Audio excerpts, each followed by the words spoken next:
Y en ese marco apareció, como decías, ni más ni menos que María José Pizarro, que es la hija de Carlos Pizarro, que tiene una historia muy larga. Ella vivió el exilio en Francia, después vivió una suerte de destierro, podríamos decirlo, en Barcelona, mucho tiempo, volvió, trabajó sobre la memoria de su padre, que a su vez es la historia de la violencia permanente en Colombia, fue parte de este proceso de reconstrucción de memoria, de intento de paz, y ella, de repente, frente a la Plaza de Bolívar, en una multitud, poniéndole la banda presidencial a quien fue compañero de ruta de su padre. Dicho un pequeño detalle, Gustavo Petro no era de la parte militar del M-19, era de la parte, si se quiere, urbana, y de hecho María José Pizarro cuenta el cuento de cuando hay una reunión para definir si el M-19 va a pasar o no a un acuerdo de paz y desmovilizarse, y esa reunión se da en Colombia. María José viene con su madre desde el exilio ecuatoriano, están en esa reunión, hay una votación de la dirección del M-19 y Gustavo Petro está ahí como una suerte de quien dice cómo va saliendo la votación. Así que es una historia que viene de lejos, de las profundidades de la historia de Colombia, y bueno, tuvimos el gusto, el lujo de poder conversar ni más ni menos que con María José Pizarro, así que si les parece podemos ver un poco lo que nos estuvo contando hace un ratito nomás, porque está con una agenda sobre desbordada de actividades nacionales e internacionales, es senadora, así que si les parece vamos con esas reflexiones que nos trae ni más ni menos que María José Pizarro, a quien en lo personal le tengo una alta estima.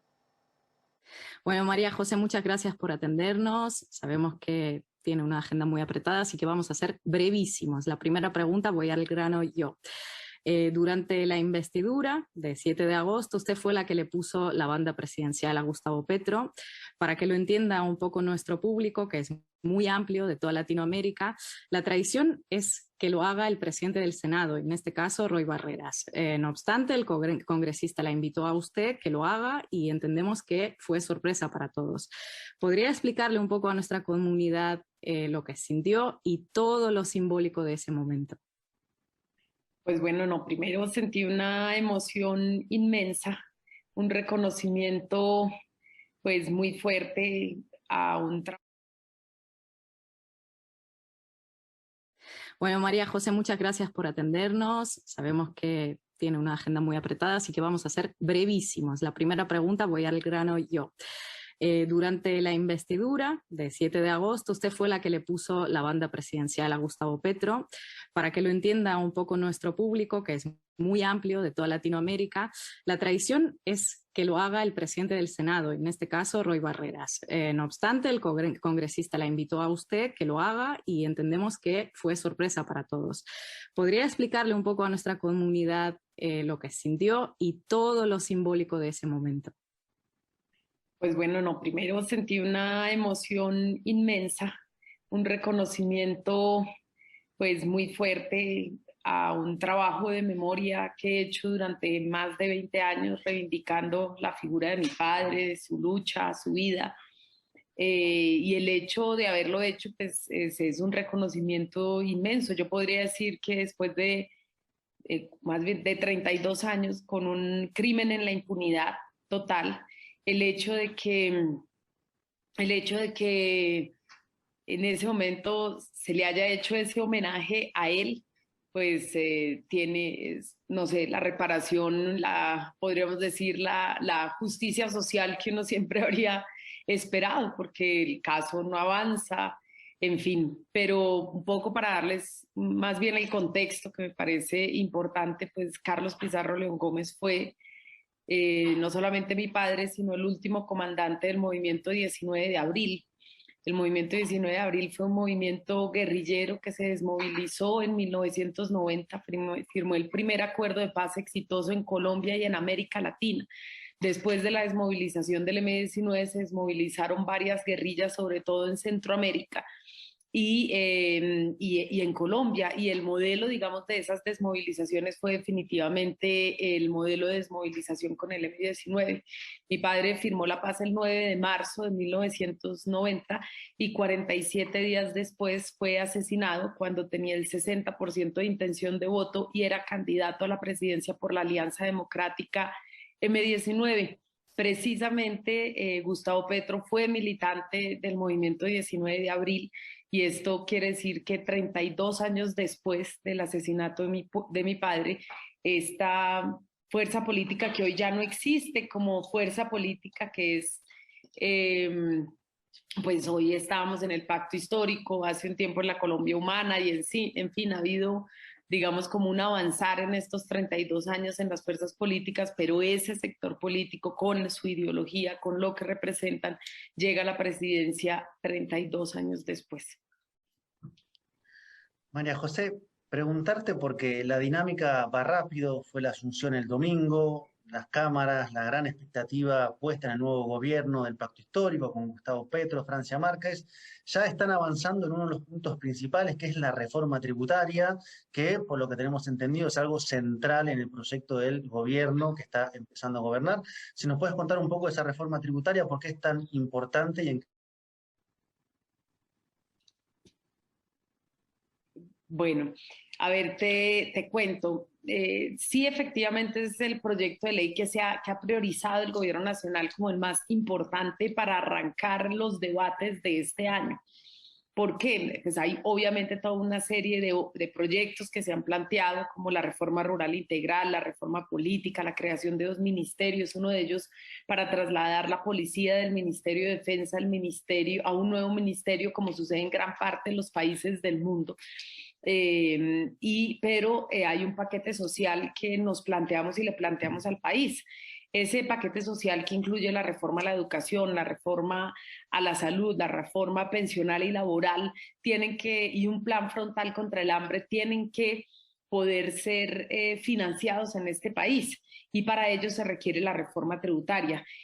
Durante el gobierno de Iván Duque y en gobiernos pasados se han venido generando toda una serie de exenciones o de regalos tributarios a distintas empresas y sectores de nuestro país, y parte de la reforma tributaria pues parte por revisar precisamente esos regalos, esas exenciones tributarias para de allí, pues digamos, de quienes más ganan, en un acto de solidaridad pues también se pueda generar o se pueda financiar el paquete social. Pasa por un impuesto al patrimonio, también muy importante, y toda una serie de medidas para que quienes más tienen en este país, pues definitivamente puedan contribuir a superar la desigualdad. Nosotros somos el segundo país más desigual de América Latina y por lo tanto superar la desigualdad es uno de los puntos más importantes de nuestra propuesta de gobierno.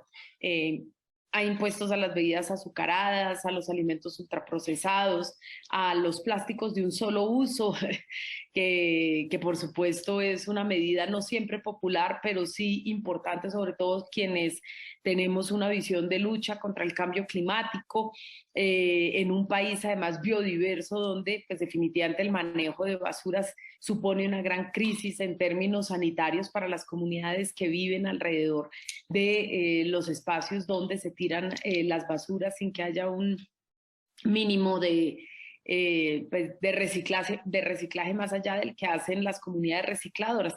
Entonces, bueno, hay toda una serie de medidas, por supuesto que va a ser un tema álgido de debate en el Congreso de la República, porque se tocan intereses importantes y se hacen revisiones a exenciones que, pues, obviamente, según los sectores más neoliberales del país, lo que hacen es producir empleo, producción en nuestro país, pero definitivamente estamos en una situación que se ha vuelto insostenible. Venimos de un estallido social, venimos de una condición de hambre y de desatención a sectores amplios de la sociedad, y por lo tanto una reforma tributaria con esos aspectos pues resulta vital para poder superar la desigualdad en nuestro país y financiar el paquete social que hemos propuesto. Precisamente sobre los sectores más neoliberales que acaba de hablar, yo quería preguntar sobre la derecha, que ahora se sienta en la bancada de la oposición. ¿Cómo cree que va a ser esa oposición uribista y qué expectativas tienen a la hora de trabajar juntos? No, pues va a ser una oposición férrea, así como nosotros fuimos una oposición férrea al uribismo. Tendremos es que manejar unas maneras distintas a las maneras que ellos manejaron con nosotros en las décadas y décadas que nosotros fuimos oposición. Es decir, tienen que haber espacios de interlocución con la oposición política, se les tiene que garantizar lo dispuesto en el estatuto de la oposición y lo tenemos que hacer lo suficientemente bien para que el sector, para que el uribismo en nuestro país no regrese al poder y pueda mantenerse en el tiempo, obviamente respetando la Constitución colombiana. Es decir, aquí no se trata de que el proyecto de que Gustavo Petro se mantenga en el poder durante más periodos presidenciales a los que están definidos por la Constitución, sino que el proyecto político con distintos liderazgos pudiese mantenerse y por lo tanto darle viabilidad a todas las propuestas. 4 años no son suficientes con una oposición como la del Centro Democrático, que si bien está disminuida, sí han gobernado durante muchos años y tienen un amplio reconocimiento y cariño por sectores de nuestra sociedad, pues definitivamente hacerlo de la manera correcta, respetar su voz y sus posiciones, pero al mismo tiempo hacer nosotros las cosas lo suficientemente bien en el legislativo como en el ejecutivo, pues nos pueden dar la posibilidad de seguir adelante en un proyecto progresista para Colombia. Otro de los temas centrales que ha venido planteando el gobierno y que es un tema que manejás bien y que tal vez aparece como una de las urgencias es la cuestión de la paz o la paz total, como está hablando Gustavo Petro. Ya ha habido varias como idas y vueltas de señales en un contexto donde hay diferentes. ¿Cómo es un poco esa hoja de ruta? ¿Qué expectativa hay sobre avanzar en esa tan anhelada paz para Colombia? Pues bueno, mira, efectivamente nosotros consideramos y estamos convencidos de que no hay posibilidad de que haya una viabilidad en términos productivos, de que haya una viabilidad en términos de superar precisamente esa desigualdad, de poder tener un Estado eficaz con presencia territorial fuerte si no superamos décadas y décadas de violencia, si no se plantea todo un modelo de paz al cual puedan someterse por un lado, los grupos armados neoparamilitares y estructuras más de orden narcotraficante en nuestro país, ligadas al narco en nuestro país, y por el otro, pues las estructuras insurgentes de Colombia, ¿sí? Que aún siguen operando, y ahí estarían, por ejemplo, el Ejército Nacional de Liberación, estaría las disidencias de las FARC, etcétera, que por supuesto tienen que tener unos mecanismos, por un lado algunos o alguno de diálogos y por el otro lado de sometimiento colectivo a la justicia. Y esto implica para Colombia la posibilidad de superar décadas de violencia. Cada vez que hay un proceso de paz que fracasa, se recicla nuevamente la guerra, estamos en procesos más degradados, con estructuras menos sólidas, sin la posibilidad de un diálogo pertinente y sobre todo de un diálogo territorial, que es lo que han exigido las comunidades hasta en el mismo diálogo con las FARC. Parte de las cosas que exigían las comunidades es que se desarrollaran diálogos regionales de paz. Quiere decir que las comunidades están listas, están prestas para dialogar, para que se dé una salida negociada al conflicto, sobre todo porque hay zonas de nuestro país en las cuales no se puede garantizar el más mínimo desarrollo si están, pues obviamente, ocupadas por estructuras armadas ilegales en nuestro país. Esto, pues es uno de los compromisos. Ya hay una línea clara que la ha planteado no solamente el presidente Gustavo Petro, sino también su alto consejero, y que lo hemos planteado desde el Congreso de la República en la Comisión de Paz, y es todos los mecanismos legales que se requieren para cumplir lo acordado en el 2016, para lograr iniciar y avanzar en diálogos con el Ejército de Liberación Nacional y finalmente revisar las leyes de sometimiento a la justicia, leyes colectivas, es decir, que haya un sometimiento colectivo por parte de otro tipo de estructuras y así garantizar a nivel territorial lo que nosotros hemos llamado la paz total o la paz integral. María José, muchísimas gracias por atendernos y a ver si en otra ocasión podemos hablar en directo. Sí. Claro que sí, un gran abrazo, Ina, un gran abrazo, Mar. Y bueno, aquí estaremos desde Colombia poniéndole el pecho al viento para sacar este proyecto y este país adelante. Un gran abrazo. Fuerte abrazo. Chao.